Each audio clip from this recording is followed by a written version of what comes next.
कपड़े धोने वाली बहू। शादी के पहले से ही विभा को कपड़े धोने का बड़ा शौक था। कभी नल के नीचे तो कभी तालाब के पास। अरे मेरी नीली वाली लुंगी नहीं दिख रही है। विभा की अम्मा, कहाँ रखी है लुंगी? अरे वो तो विभा ने परसों ही धोकर रखी थी आपकी अलमारी में, देखो वहीं होगी। वो ना मैंने आज धो दी, मुझे लगा कि गंदी हो गई होगी। अरे कैसे गंदी हो गई थी? उसे तो मैंने पहना भी नहीं। हे भगवान, इस लड़की के कपड़े धोने की आदत से परेशान हो गया हूँ मैं। जितना तो घर में राशन नहीं आता, उससे कहीं ज्यादा डिटर्जेंट पाउडर का खर्चा है। इसकी शादी करवा दो, शादी जाए अपने घर में ही करे काम, फिर चाहे घर के कपड़े धोने हो या पूरे गांव के। हाँ ठीक बोल रही हूँ, देखता हूँ मैं कोई लड़का। वो दिन भी आ जाता है जब विभा को देखने लड़के वाले आ जाते हैं। लड़की मुझे अच्छी लगी। होने वाली सास कहती है, बेटी अगर कुछ पूछना है तो पूछ लो। वैसे तो हमारी लड़की बहुत ही शर्मीली है, जो बोल दो वो मान लेती है, इसे क्या पूछना होगा। अरे कैसी बात कर रही हो माँ, मुझे इन लोगों के घर रहना है, सवाल तो कई है। हाँ हाँ बेटा, पूछ लो ना, क्या पूछना है। आप लोगों के घर कपड़े कौन धोता है? सास का मुंह बन जाता है। देखो, अगर तुम ये कहना चाहती हो कि तुम्हें कपड़े धोने नहीं आते तो सुन लो, कपड़े मैं ही धोती हूँ, लेकिन तुम्हारे आ जाने के बाद मैं रुमाल तक नहीं धोऊंगी। अरे चुप रहना भाग्यवान, बहू बेचारी घर आई नहीं, उसे डराना शुरू कर दिया। वो क्या है ना बिटिया, अभी तक तो ये कल्लू की माँ ही धोती थी, लेकिन अब तुम्हारे पापा तो दहेज में वॉशिंग मशीन देंगे ही। तभी विभा की माँ बोल पड़ती है, सवाल भी पूछा तो क्या। वैसे भाई साहब, मशीन की तो फिर भी कपड़े धोने की कैपेसिटी होती है। मतलब जो बिटिया दे रहे हैं ना विभा, इसे कपड़े धोने का बहुत शौक है। ये आप लोगों के क्या, आस पड़ोस गांव मोहल्ले सबके कपड़े धो दे और उफ तक ना करे।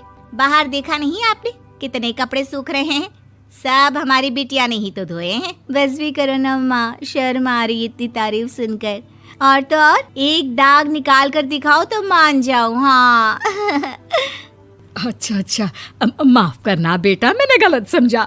हमें तो रिश्ता बहुत पसंद है। और ऐसे जुड़ जाता है रिश्ता कपड़े धोने का शौक रखने वाली विभा का। उसकी शादी हो जाती है कोयला फैक्ट्री में काम करने वाले कल्लू के साथ। शादी के बाद अचानक विभा चिल्लाती हुई सास के पास आती है। सासू माँ, अरे सासू माँ कहाँ है आप? ये तो धोखा है, धोखा दिया आप लोगों ने मुझे। इसे ससुर के चक्कर के बारे में पता चल गया। अरे तो उसमें तुझे क्यों धोखा मिला है? अरे नल में पानी नहीं आता, कपड़े कैसे कब धुलेंगे? अच्छा, तू पानी नहीं आ रहा उसकी बात कर रही है। तो आपने क्या सोचा? कुछ नहीं। अच्छा, तेरी माँ ने कहा था कि कपड़े धोने का शौक है, तुझे याद आया मुझे। शौक बोलकर कपड़े धोने वाले मेरे जुनून को कम ना आके सासू माँ, कपड़ा धोना मेरा गुरूर है।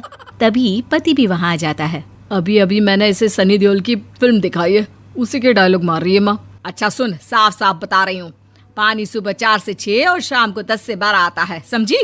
विभा टाइमिंग सुनकर हैरान हो जाती है। ये क्या भूतों का मोहल्ला है? सुबह 4 बजे उठकर कौन कपड़े धोता है? 4 बजे टंकी में पानी जाता है, फिर सारा दिन धोना ना, किसने मना किया?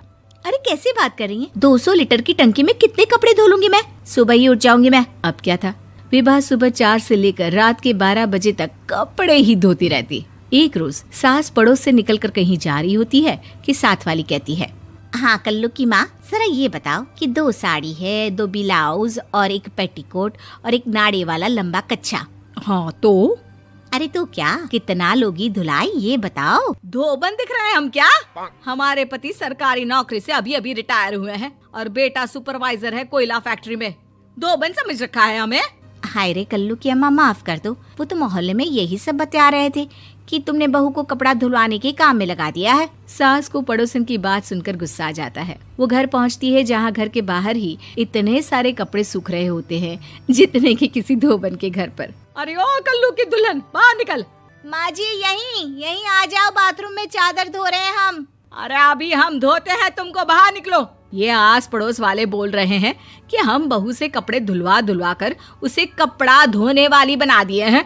अरे छोड़ो ना माँ जी, किन लोगों की बातों में आती हो? आस पास के लोगों का तो काम ही होता है कि वो किसी तरह सास बहू को लड़ा दे। बहू सारे घर के कपड़े धोती है, ये क्या कम है? बोलिए। सास को भी लग जाता है कि वो बहू का ये सनकीपन नहीं छुड़वा सकती, इससे अच्छा है कि खुद ही चुप हो जाए। एक रोज सास और बहू मंदिर जाते हैं, जहाँ सास की साड़ी वहाँ खड़ी भीख मांगने वाली से मिलती है। माँ जी क्या बात है, आपकी साड़ी उस भिखारन से कितनी मिल रही है ना? हाँ हाँ देखो तो दोनों की साड़ी मिल रही है। क्या बात है कल्लू की अम्मा, तुम खुद को तो अफसर की बीवी बताती हो और ऐसी सिंपल सी प्लेन साड़ी पहनकर घूमती हो। सिंपल और प्लेन नहीं है ये साड़ी। तो क्या सोने के धागे से फूल बने हैं? कुछ भी सासू माँ, कुछ भी। हाँ बने थे इस साड़ी में सोने के धागे से फूल। मेरे पति लेकर आए थे मद्रास से स्पेशली मेरे लिए 10,000 की। ताहे भाई साहब इस भिखारन के लिए भी सेम टू सेम साड़ी लेकर आए होंगे 10,000 की। सास उस वक्त कुछ नहीं कहती, लेकिन बहू के साथ घर आती है और अलमारी से एल्बम निकाल कर लाती है। ये साड़ी देख रही है, ये वही साड़ी है जिसे मैंने अभी पहना था। इस साड़ी में ये जो चमकदार फूल दिख रहे हैं ना, ये सोने के धागों से काढ़े गए हैं। लेकिन तू लोकल वॉशिंग मशीन ब्रश से घिस घिस कर सारे फूलों को निकाल कर साड़ी प्लेन कर दी। मुझे माफ कर दीजिए सासू माँ। और तो और, जब मैंने तुझे तेरी गलती के लिए कुछ नहीं कहा, लेकिन तूने तो सबके सामने मेरा मजाक ही बना दिया। क्यों? बहू को समझ में आ जाता है कि अब से उसका कपड़े धोना बंद।